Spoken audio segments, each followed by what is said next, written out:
Now we look at how the second Trump administration could impact the auto industry. We're bringing in automotive expert Lauren Fix.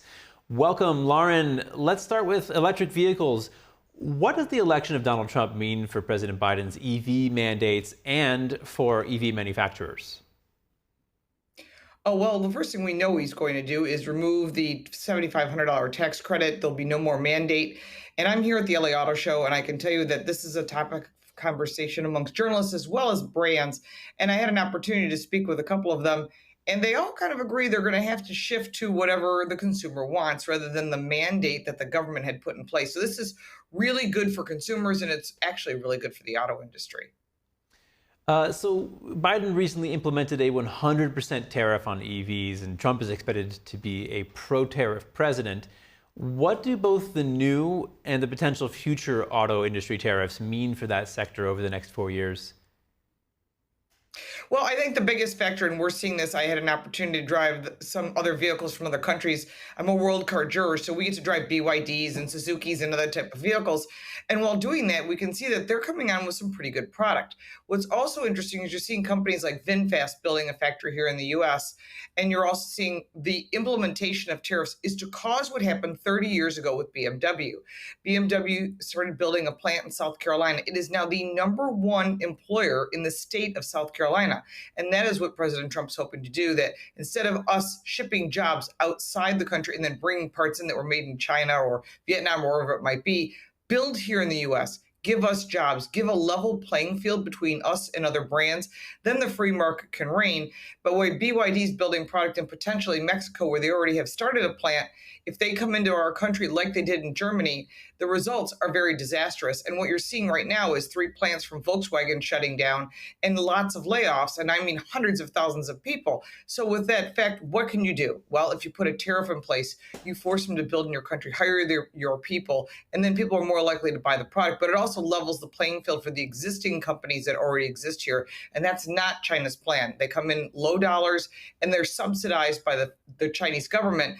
And although you may see, oh, wow, look at their sales, the truth is they take a loss in every vehicle, because if you've got a $60,000 car, they'll come in at $35,000 and steal the whole market share, destroy their competition, and slowly increase their prices. But how they do that is the government subsidizes those car manufacturers. Yeah, so they have a massive funder called the Chinese government behind them that enables them to stretch beyond what other companies can do, right? Correct. That is exactly what they're doing. And so that's a problem. Tariffs in general are really good. Actually, before 1913, and I know you've probably covered this on your network, that we lived off of tariffs. We used to have blue panel ribbons, like panels to decide what to do with all the cash. And there was no federal tax. The federal tax was put in place for recoveries from World War I and other wars. And the idea is to go back to the tariffs and not war, and then the tariffs would then cover for federal taxes. And it looks like President Trump, based on what he said, that the goal is to start reducing federal taxes against consumers, which means you'll spend more money, which will definitely help the economy boost quite quickly. So, Lauren, let's look at at oil production. Trump has vowed to increase domestic oil production and cut energy costs. This, of course, is expected to lower prices at the gas pump. How soon might we actually see lower prices there, assuming Trump follows through on his plans? Well, I have no doubt that whatever President Trump said he was going to do on the trail, he is planning to do. And you can tell by the people he's putting into cabinet positions. They're going to start fracking. They're talking about the Keystone XL pipeline. And actually, it would have been up and running today if it hadn't been shut down. All of this is good things, because if we can use existing resources that we have here in the United States, the results are better than buying them from other countries, which cost us money, which the consumers then pay higher prices. I know he's going to refill the strategic oil preserve because that needs to be done. That reserve is in place in case of emergencies. Right now, it's at its lowest level ever. And the idea is not just war, but also weather situations like we've had, like in North Carolina and South Carolina. If you need fuel, then you have access to it, or hacking or whatever it might be. So that'll be refilled. I think you're going to see gas prices drop just slightly below $2 a gallon. It's going to take time for that to happen, but I think it's going to happen quite quicker than you think, probably within 6 months of him taking office. So not in time for Thanksgiving weekend next week, or Christmas. No, I don't think that's going to be the case. You have to remember that President Biden's still in office until January 20th. So although you're seeing moves being made by the incoming team, I think one of the biggest things you're going to see is the fact that they're using the oil preserves that they're supposed to be used for emergencies to lower prices artificially. That is not good. It may sound great on the surface, but when there's a problem and you have nothing, we have about 18 days of emergency fuel left. That's not enough. And putting yourself at risk in order to lower prices to make yourself look better is really not a good look. But I do recommend that you shop around for gas prices. Some of the big box stores also have gas stations and there's points and things like that. So I would use every single angle you can, every app that you can to lower gas prices for the weekend. All right, and what consumers expect in terms of gas prices under Trump? Car prices. I think prices are car prices for sure. Gas prices should lower for sure. Car prices will probably maintain.